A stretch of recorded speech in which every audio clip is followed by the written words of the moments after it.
Hi everyone, welcome back to another tutorial from Crazy Gamer.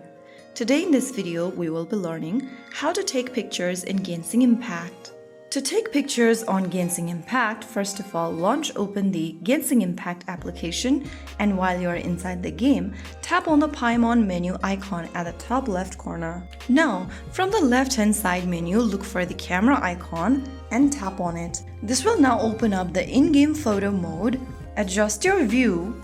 Zoom in your camera using the zoom option on the left. After adjusting your view, click on the camera icon or the shutter icon on the right corner, and this will help you take a picture. So that's how you take a picture on Genshin Impact. You can save the picture on your device's camera roll by tapping on this little save option at the bottom, and there you go. That is how you can easily take a picture on Genshin Impact. If you found the video helpful, don't forget to like, share and subscribe to the channel. I will see you in the next video. Thank you for watching.